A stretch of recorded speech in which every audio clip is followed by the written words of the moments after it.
சோனாக்குருவி தன் கணவர் ராணாக்குருவியும் லிட்டில் குருவியோடும் சந்தோஷமாக வாழ்ந்து வந்தது.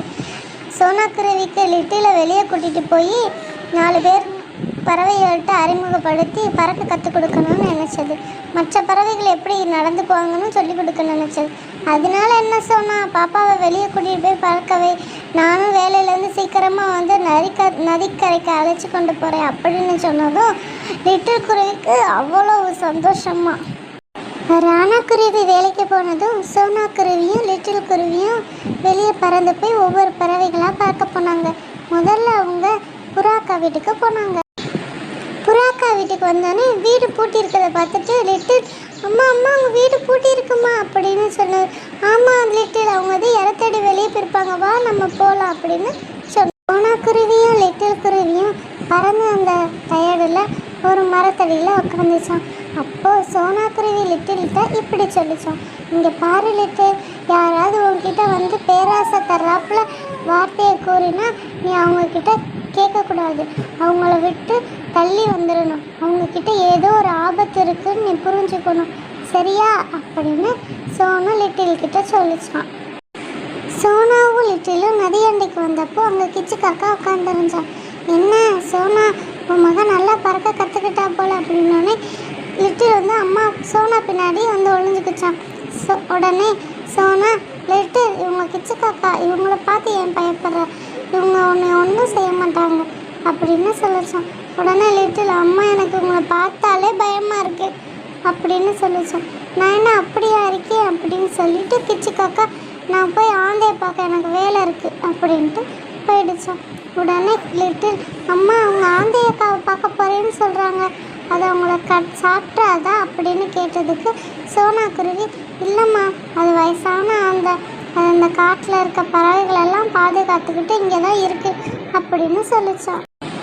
என்ன கிச்சு காக்கா வர இவ்வளோ லேட்டா, நான் எப்போ உன்னை கூப்பிட்டேன் அப்படின்னு அந்த சொன்னே கிச்சு காக்கா, வர வழியில் சோனாக்குருவியை பார்த்தேன், பொண்ணையும் பார்த்தேன், பொண்ணை இப்போ தான் வெளியவே கூப்பிட்டு வந்திருக்கா, அவ்வளோ அழகா இருக்கா, இளம் வயசாக இருக்கா அப்படின்னு கிச்சு காக்கா ஆந்தையோட சொல்லிச்சான். கிச்சு, அப்போனா நான் உன்கிட்ட ஒன்று சொல்கிறேன், நீ எனக்கு ஹெல்ப் பண்ணுவியா அப்படின்னு கேட்டுச்சான் ஆந்தை. என்ன சொல்லுங்க, எனக்கு மாமிசம் சாப்பிட்டு ரொம்ப நாள் ஆச்சு, நீ அந்த இளம் குருவி இருக்குல்ல அதை எனக்காக கொண்டு வரியா, நான் அதை சாப்பிட்றேன், எனக்கு கை கால்லாம் ரொம்ப வலிக்குது, இந்த உதவி மட்டும் எனக்கு பண்ணுறியா அப்படின்னு கேட்டோன்னே கிச்சு காக்கா, நீங்கள் சொல்லி நான் கேட்காம இருப்பேனா, நான் பண்ணுறேன், அந்த லிட்டில் குருவியை நான் ஏதாவது பேசி இங்கே கூட்டிக்கிட்டு வந்துடுவேன், நீங்கள் அதை சாப்பிடுங்க, அது இந்த இதுக்கு பண்ணுறதுக்கு எனக்கு கைமாறா இந்த காட்டில் உங்களுக்கு கீழே உள்ள பதவியை எனக்கு கொடுத்துருங்க, நான் சொல்கிறது தான் இந்த காட்டில் உள்ள மற்ற பறவைகள் கேட்கணும்னு மட்டும் சொல்லிடுங்க, நான் அந்த லிட்டில் குருவியை உங்களுக்காக கொண்டுக்கிட்டு வரேன், நீங்கள் சாப்பிட்டு நல்லா உங்களோட உடம்பை பார்த்துக்கோங்க அப்படின்னு கிச்சு காக்கா சொல்லிச்சு. சோனாக்குருவியும் ராணாக்குருவியும் இறக்கிறதுக்காண்டி வெளியே போனோன்னே கிச்சு காக்கா அவங்கள பார்த்துட்டு லிட்டில் குருவி வீட்டில் தான் இருக்கும், அதை தூக்கி இல்லாமட்டு வீட்டுக்கு போயிடுச்சு. கிச்சு காக்கா லிட்டிலை பார்த்ததும், லிட்டில், நான் உன்னை பார்க்கத்தான் வந்தேன், எங்கள் வீட்டுக்கிட்ட ஐஸ் வண்டிக்காரங்க வந்துருக்காங்க, அவங்க சின்ன பிள்ளைங்களுக்கெல்லாம் ஐஸை ஃப்ரீயாக கொடுக்குறாங்க, நீயும் என் கூட வந்தீங்கன்னா உனக்கு ஐஸ் நான் ஃப்ரீயாக வாங்கி தருவேன் அப்படின்னு சொல்லிச்சான். உடனே லிட்டில், அப்படியா, எனக்கு ஐஸ்லாம் வேணாம், எனக்கு சளி பிடிக்கும், நான் யார் கொடுத்தாலும் இந்த மாதிரிலாம் வாங்கி சாப்பிட மாட்டேன், எங்கள் அம்மா அப்பா வந்தோடனே நான் உங்கள் கூட வரேன், அப்போ நீங்கள் எனக்கு ஐஸ் வாங்கித்தாங்க அப்படின்னு சொல்லி.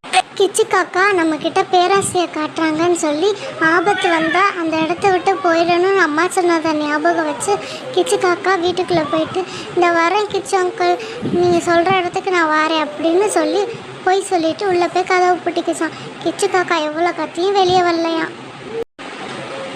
சோனாக்குருவி ராணாக்குருவியும் இறத்தடிட்டு வந்தோடனே லிட்டில் குருவி நடந்த எல்லாத்தையும் அவங்க அம்மாக்கிட்டேயும் அப்பாக்கிட்டேயும் சொல்லிச்சான். இதை கேட்ட சோனாக்குருவி, அப்படியா அந்த கிச்சு காக்கா செஞ்சிச்சு, அதை நான் என்ன செய்கிறேன்னு பாரு, நீ புத்திசாலித்தனமாக நடந்துக்கிட்ட லிட்டில், இப்படி தான் எப்பயும் நடந்துக்கணும், அந்த கிச்சு காக்காவை நான் பார்த்துக்கிறேன், நீ கவலைப்படாமல் என்னை இரு அப்படின்னு சொல்லிச்சான். உடனே ராணா குருவி ஆமாம் லிட்டில், நான் உடனே சங்கத்துக்கிட்ட போய் சொல்லி அந்த கிச்சு காக்காவை நான் ஒரு வழி பண்ணுறேன். நீ புத்திசாலித்தனமாக நடந்துக்கிட்ட, இப்படியே எல்லாருக்கிட்டேயும் புத்திசாலித்தனமாக இருக்கணும் சரியா அப்படின்னு லிட்டில்கிட்ட சொல்லிச்சான்.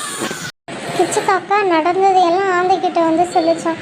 உடனே ஆந்தை நீ எனக்கு தெரியும், நீ இப்படி தான் பண்ணுவ, உன்னால் எதுவும் லைக் ஆகாது, அந்த லிட்டில் எவ்வளோ அறிவாக இருந்திருக்கு, அதுக்கிட்ட போய் ஏமாந்து வந்திருக்கேன், உனக்கு வெக்கமாக இல்லை அப்படின்னு சொல்லிவிட்டு இனிமேல் நீ என் கண்ணு முன்னாடியே வரக்கூடாது, நீ என் கண்ணு முன்னாடி வந்தால் நானே உன்னை சாப்பிட்ருவேன் நீ அப்படின்னு அடித்து பற்றி விட்டுருச்சான்.